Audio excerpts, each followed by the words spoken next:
One situation everyone has to go through is failure. Repeated failure, but getting back up, falling forward, like getting back up and getting back harder.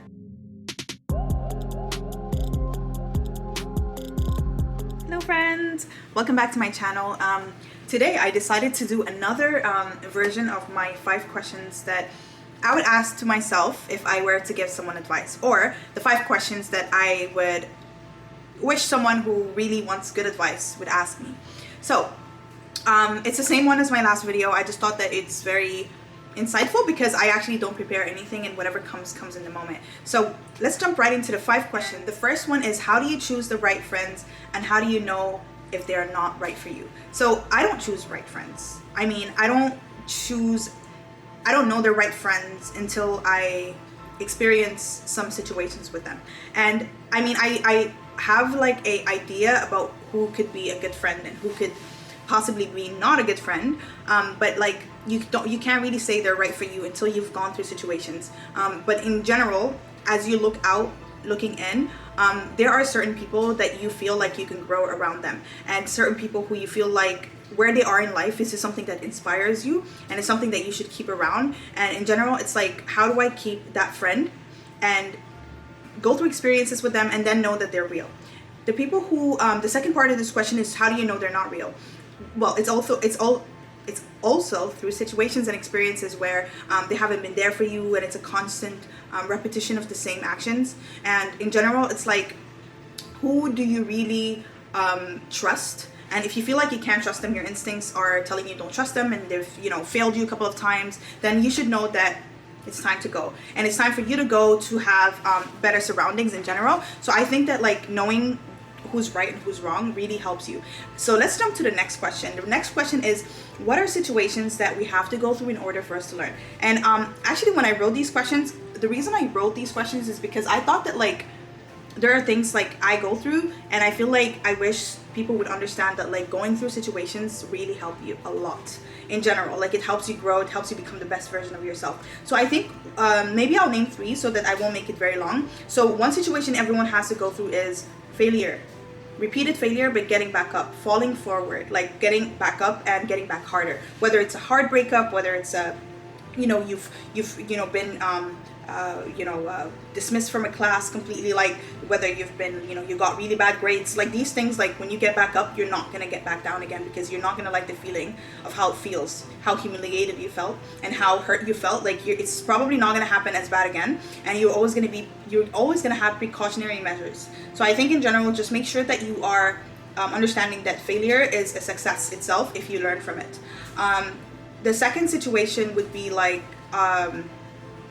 I think having a situation where you're lost in life. And sorry, I'm thinking about it because I literally just wrote the questions and thinking about it on the spot, and it really also helps me with editing. I don't have to edit much, and I've realized talking out of just not having any notes or prepared helps me make less mistakes. I don't know why, but anyway, yeah, so the point that I just mentioned, which is how did I just see? If I had notes, I would have probably just looked at it. But I was trying to say, what was my point? Situations that you should go through. Oh, a moment that you're lost in life. Sorry, that actually took me long, but I shouldn't deviate from the topic. So moments when you feel lost, I think it's a situation that everyone has to go through. It's because you start understanding your strategies of getting back on path. And I think I've been lost a lot of times, and I think I've been lost at times I shouldn't be lost, but it helped me a lot because when you feel lost and you get back on track, whatever strategy you use is gonna stick in the back of your head, and now every time you feel lost, you're gonna have to use it. So it's like memory. It's like your brain memory. Like you're training your brain for certain aspects of getting back on track. And the third situation I would say is having failed friendships. I think that's a very important one, because the more we grow, the more we understand that like there are certain things we value in life, and it's important for us to understand that once we fail friendships, it hurts, but then you start understanding that the next people you allow into your life are going to be better, and you're not going to accept the same things you used to before. So it's a very important situation that you have to have in life. The fourth question is, what kind of people should be our mentors? I think that's a very important one, because I survive on mentors. I love mentors. Mentors have really helped me a lot in my life, and I think the way we could choose them is just that whoever you find in front of you could be a potential mentor. And mentors are not, that's not always their job description. Like my mentor is not a mentor. She's just, I call her my mentor because she mentors me. So it could be anyone. It could be a family friend. It could be a professor that you really like, someone you look up to. So I think that the way you should choose your mentor is that you look up to them as you see yourself grow. You want to have the attributes that they have. It doesn't have to be the same field. It could be anything, like you know, you want to have a successful family with, like, as they do. You want to have a successful career as they do. You want to be able to have so much patience when you're older at their age. So it could be anything that you feel like you align with their current state. I think that's an amazing way, because usually when you don't really go to someone and say, hey, can you be my mentor, it usually starts with conversations where you feel like I usually ask people, like, what do you give me advice on you know, career goals? I feel lost. I feel like I want to hear from you know, what are the challenges people face when they want to buy a house, when you know, how do you balance work life? So these kind of questions kind of introduce you to how to become a how to find the right mentor. So moving on to the fourth question is, how much time should we dedicate to work, extracurricular, friends, family, and education? I think I wouldn't give it in terms of like, this is how much percentage you should have for each, because it differs. But I think in general, all of them are very important. I think to start with family and friends, friends, I think once a week hanging out, or once every 2 weeks, or just keeping in touch with friends is very important. I think that, like, just randomly out of your day, check up on a friend. If whoever you think about, whoever comes in your mind, like, check up on them.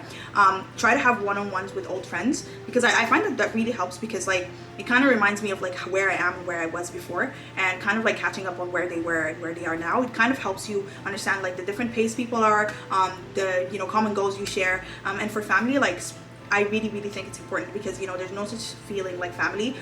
Try to, you know, reach out to family members that, you know, it's been a while. You have deep conversations with your siblings, parents, whatever it is. So I think in that essence, it's not a really time-bound thing. It's more like what kind of relationships should you have with them. But in terms of time, like, spend as much time as you can without having to compromise your other things, such as like you working towards your career, towards, you know, building a family, towards you know, having your fun as well. So for extracurricular, I'd say whenever you can, always have something that you're doing externally in a month. Each month, if it's different or it's something you build on, I think it's very important to have extracurricular. And extracurricular just means like outside of work, outside of school kind of thing. It could be activities, sports, YouTube, business, whatever it is you build. Just have a baby that you're building as you go. And education, I think, never stop educating yourself. If you can learn one thing at least a day is very important. So there's no such thing as how much time should I give for it. Education should never be gone. It should just always be there. And I find that I always learn new skills in websites like Coursera or EDX, or even like YouTube. YouTube is a very good tool for educating yourself in certain things. And last but not least, this is the last question, is when do we know we need to level up? Every day. I think that you should know, you would be able to know, but I think that once you feel like wherever you are, you're not satisfied with it, or just like very few things always make you compare yourself to others, I think that's when you need to level up. And when I say level up, it doesn't mean that like be fancy or bougie. Just like work a little bit harder so you can put yourself in that situation, in that position where you're like leveled up. So yeah, that's it for me. I hope you really like this, and I'm really liking this 5 questions to myself style. It really helps me even like journal in my head. So yeah, thank you, and for watching my video, and see you next time. Bye. Don't forget to like and subscribe.